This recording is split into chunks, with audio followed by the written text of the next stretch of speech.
जय सिया राम मित्रों। 12 नवंबर 2025 की रात जब घड़ी की सुइयां 12:22 पर पहुंचेंगी तो आकाश में एक महान ग्रह अपनी दिशा बदल चुकेगा। देवगुरु बृहस्पति, जो ज्ञान, धर्म और समृद्धि और नीति के प्रतीक हैं, अब वक्री हो जाएंगे, अर्थात अपनी गति को उलट देंगे। यह कोई साधारण घटना नहीं है, क्योंकि बृहस्पति इस समय कर्क राशि में यानी अपनी उच्च राशि में गोचर कर रहे हैं, लेकिन वक्री हो जाएंगे और वहीं पुनर्वसु नक्षत्र के चौथे चरण में होंगे। देवगुरु का यह वक्री होना भारत जैसे वृषभ लग्न वाले राष्ट्र के लिए एक गहरा आध्यात्मिक, राजनीतिक और आर्थिक संकेत लेकर आ रहा है। आज अमृत कलश आपको बताएगा कि भारत के भाग्य पर इसका क्या असर होगा।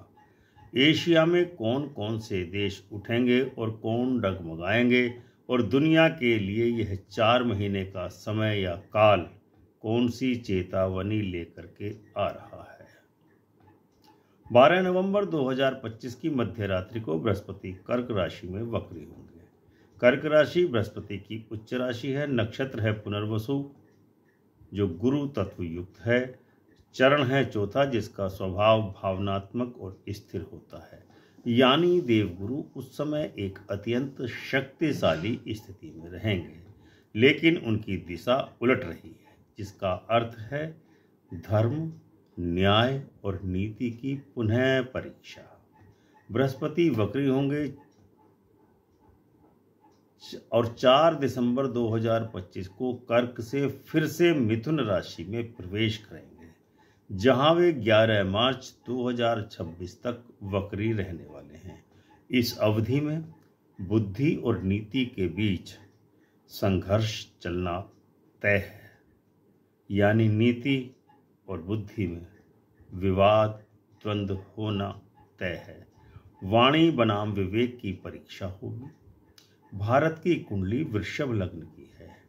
इस समय गोचर में बृहस्पति भारत की कुंडली के तीसरे और चौथे भाव में अपना प्रभाव दिखाने वाले हैं। तीसरा भाव से संचार, मीडिया, निर्णय और पड़ोसी देशों के विषय में विचार किया जाता है, और चौथे भाव से जनता, भूमि, आंतरिक शांति और आर्थिक स्थिरता के विषय में विचार किया जाता है। अब जब बृहस्पति वक्री होंगे तो इन भावों में अनिश्चितता और उलटफेर देखने को मिलेगी। अब जब बृहस्पति वक्री होंगे तो क्या स्थिति पड़ेगी आर्थिक क्षेत्र पर।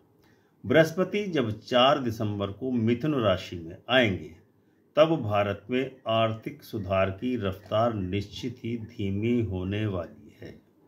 सरकार की राजकोषीय नीतियों पर सवाल उठेंगे। विपक्ष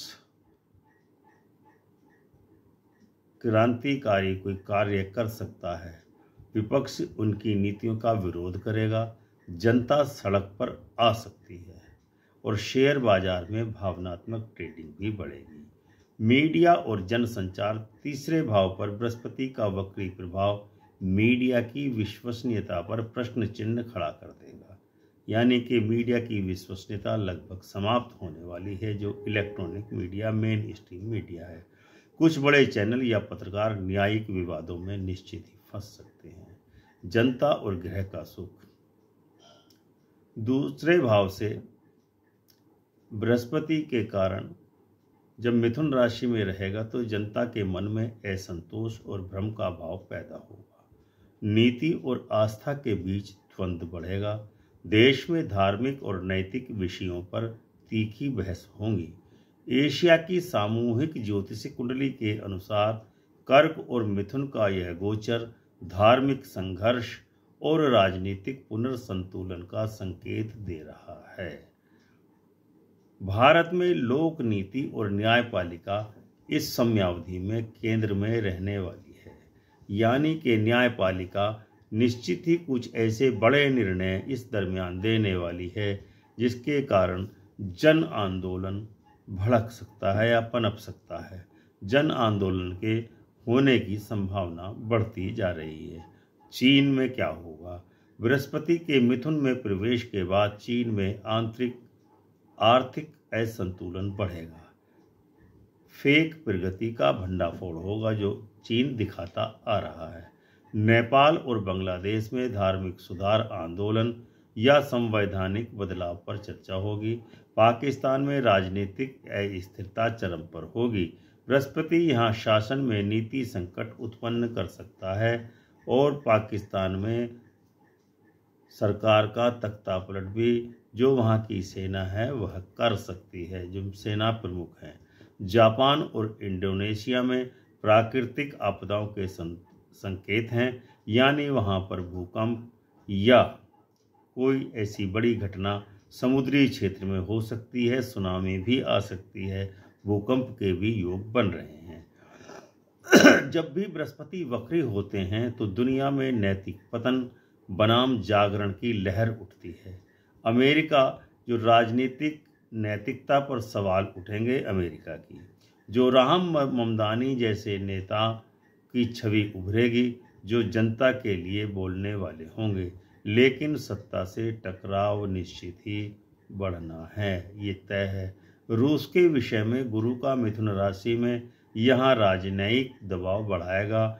रूस की आंतरिक नीति सुधार में होने की संभावना है।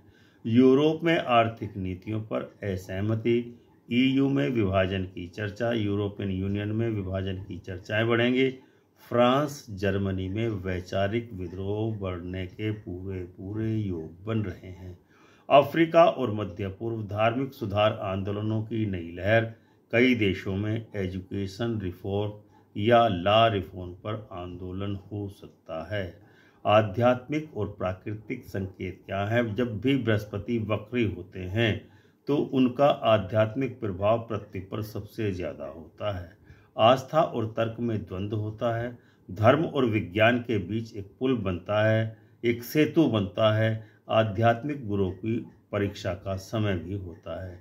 12 नवंबर से 11 मार्च तक झूठे प्रवचन और सच्चे सत्य का अंतर स्पष्ट होता चला जाएगा। जो पोवापंथी पंडित हैं उनके लिए निश्चित ही ये समय कष्ट का समय है। जो लोग सत्य के लिए खड़े होंगे उन्हें प्रारंभ में विरोध झेलना पड़ सकता है, लेकिन बाद में कामयाबी अवश्य मिलेगी। परंतु मार्च 2026 के बाद उनका तेज, उनकी ओरा निश्चित ही तेज हो जाएगी। हालांकि यह काल परीक्षा का काल है, पर वक्री बृहस्पति अंततः भारत के लिए कल्याणकारी सिद्ध होने वाले हैं, क्योंकि जब वे मिथुन में प्रवेश करेंगे तो भारत की कुंडली में दूसरे भाव यानी धन भाव को दृष्टि देंगे, जो अर्थव्यवस्था के पुनर्जीवन का संकेत है। इस काल में नई शिक्षा नीति को बल मिलेगा, युवा वर्ग में आध्यात्मिक नेतृत्व का उदय होगा और भारत विश्व नीति में नैतिक मार्गदर्शक की भूमिका निभाएगा। यानी कि भारत के विश्व गुरु बनने के पूरे योग बनने वाले हैं। इस काल में अगर आप बृहस्पति की कृपा चाहते हैं तो हर गुरुवार को पीला वस्त्र धारण करें, पीली दाल, हल्दी और गुड़ का दान करें। ओम ब्रंग बृहस्पति नमः मंत्र का 108 बार जाप करें। घर में पीला दीपक जलाकर अपने गुरु की आराधना करें। इन छोटे उपाय से आपकी सोच, निर्णय लेने की क्षमता और आस्था स्थिर होगी। देवगुरु बृहस्पति जब जब वक्री होते हैं तो वे हमें बताते हैं कि सत्य हमेशा सीधी राह से नहीं आता, कभी कभी उल्टी दिशा में भी रोशनी दिखा देता है। 12 नवंबर से 11 मार्च 2026 तक का यह काल भारत, एशिया और विश्व के लिए एक आध्यात्मिक परीक्षण काल के रूप में आ रहा है। अब सवाल यह नहीं कि क्या होगा, बल्कि सवाल यह है कि क्या हम तैयार हैं उस सत्य को सुनने के लिए जो देवगुरु बृहस्पति हमें दिखाना चाहते हैं। वीडियो पसंद आया हो तो वीडियो को लाइक करें, शेयर करें, चैनल को सब्सक्राइब करें, बेल आइकन का बटन दबाकर ऑल का ऑप्शन अवश्य चुनें। मिलते हैं अगले किसी ऐसे ही ज्ञान से परिपूर्ण वीडियो में। तब तक के लिए आज्ञा दीजिए। प्रेम से बोलिए जय सिया राम।